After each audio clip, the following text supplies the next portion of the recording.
Olá, eu sou a Niara, sou mestranda em Artes Visuais do Programa Associado de Pós-Graduação em Artes Visuais da UFPE e UFPB, e hoje eu vou apresentar o texto Arte e Educação, Ensino Não Formal e a Pandemia da Covid-19, os desafios das aulas online. Então, essa parte da introdução eu falo um pouquinho sobre o contexto de onde eu falo, né? Fui formada em artes visuais também aqui na Universidade Federal de Pernambuco, e logo recém-formada, entrei na ONG, no Movimento Pro Criança, que é uma ONG aqui de Recife e região metropolitana. Então, passei a dar aula no curso de artes visuais, né? E aí a pandemia chegou em 2020 e logo em março a gente já encerrou os atendimentos presenciais e passou a fazer os atendimentos online.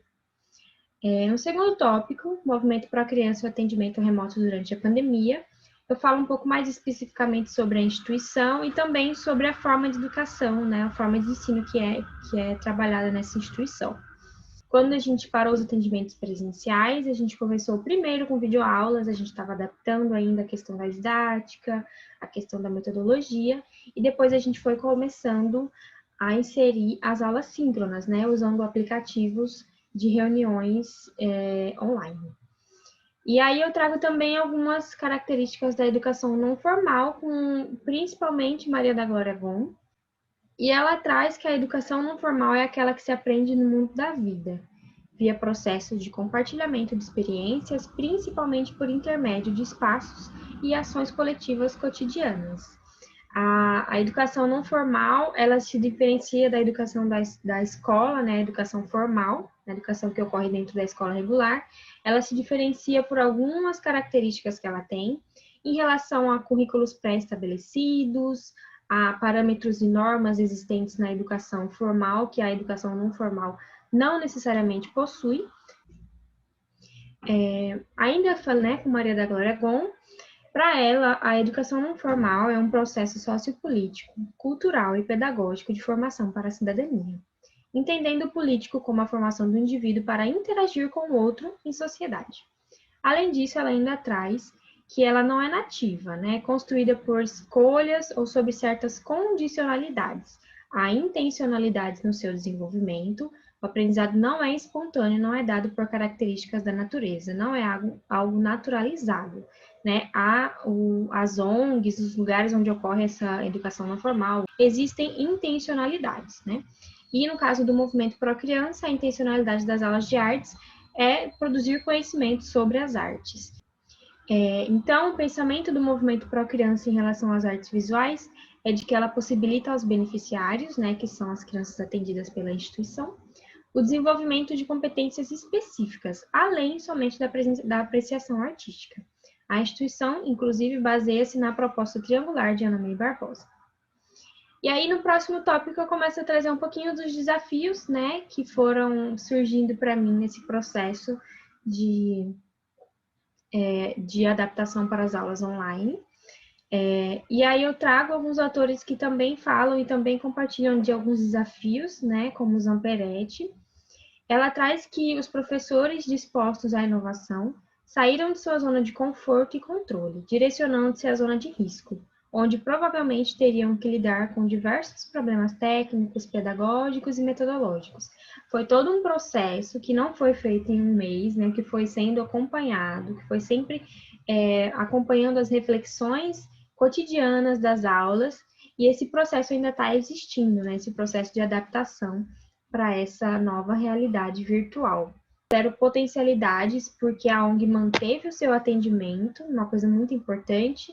O atendimento da ONG é muito importante para as famílias e para as crianças que são atendidas, e o online, né, essa forma virtual, ele encurtou as distâncias durante esse período que todos estavam isolados. Isso é uma potencialidade do nosso trabalho. E aí, eu falo um pouquinho sobre o tempo e a sensação de esgotamento. Antes de começar com essas aulas síncronas, a gente teve algumas coisas a considerar, né, como a falta de constância dos estudantes nas aulas, que é algo característico das ONGs, e a escassez de materiais, porque eles fariam as aulas com os materiais que eles teriam em casa. Então, tudo isso foi adaptado, desde temáticas mensais, temáticas que rodavam todo o mês para abranger as 4 ou 5 aulas do mês, e assim as crianças, quando perdiam 1 ou 2 aulas, não ficavam sem trabalhar aquele conteúdo. E também a questão de adaptação material, que é uma questão que ainda acontece, né, que a gente foi adaptando a produção artística deles, né, e a produção em questão sensorial e de experimentação para os materiais que eles tinham em casa. E aí, sobre isso, o Jean Peretti fala que é criado um abismo entre as necessárias práticas artísticas escolares e a realidade que se impõe. As propostas devem ser minimizadas literalmente, ou seja, tudo deve ser extremamente pensado, repensado, racionalizado em termos de materiais a serem utilizados, para que nenhum aluno possa ser excluído desses afazeres, né? O pensamento que a gente tinha sempre era de incluir todos eles. Então, se alguém não tinha um material, a gente tinha que pensar em uma outra forma para essa criança acompanhar e estar produzindo também durante as aulas. E aí foi vindo uma sensação de esgotamento, né, no final, no começo desse ano, no final do ano passado, uma sensação de cansaço, a ponto que as crianças foram começando a não estarem mais nas aulas. E aí isso foi um problema que eu tive que pensar em estratégias para poder lidar com isso, né? Não só a presença deles nas aulas, mas também a disponibilidade deles de estarem fazendo e produzindo, né? E conhecendo sobre as artes. Então isso para mim começou a ser uma dificuldade, essa sensação de esgotamento que eu estava sentindo nas aulas e nas crianças. E aí eu trago no próximo tópico invenções docentes para reviver uma forma murchando, né, que são justamente os pensamentos e invenções que eu fui tendo em relação a isso e as adaptações que eu fui fazendo para ir trazendo eles de volta, para a gente tentar deixar nossa sala de aula online mais viva novamente, estar ali com alegria e estar ali com vontade de estar ali novamente. E aí eu trago o Paulo Freire, que fala sobre a relação da nossa atuação com a reflexão que a gente faz sobre a prática. Ele diz que na formação permanente dos professores, o momento fundamental é o da reflexão crítica sobre a prática. É pensando criticamente a prática de hoje ou de ontem que se pode melhorar a próxima prática, né? Então, foi pensando aula por aula o que eu estava sentindo em relação a eles, o que eles estavam trazendo e falando, que eu fui adaptando, fui pesquisando, estudando para trazer soluções, né, para essa dificuldade do cansaço que a gente estava sentindo. Então, essas invenções docentes, a primeira delas foi construir um espaço de diálogo ainda mais intenso do que a gente já tinha antes, com um pensamento para o que eles estavam precisando, para o que as crianças estavam precisando mesmo. Então, se tinha alguma aula que eles estavam precisando conversar, que eles estavam precisando brincar, dar risada, conversar uns com os outros, interagir comigo e com eles mesmos, eu ia deixar de lado meu planejamento e atender essa necessidade que eles estavam trazendo, né, olhando de forma mais humanizada para o processo educativo, relações que se estabelecem entre mim, enquanto educadora, e as crianças também são muito importantes no processo de aprendizagem. Fui trazendo a música, né, e relacionando a música com o processo de produção também nas artes visuais.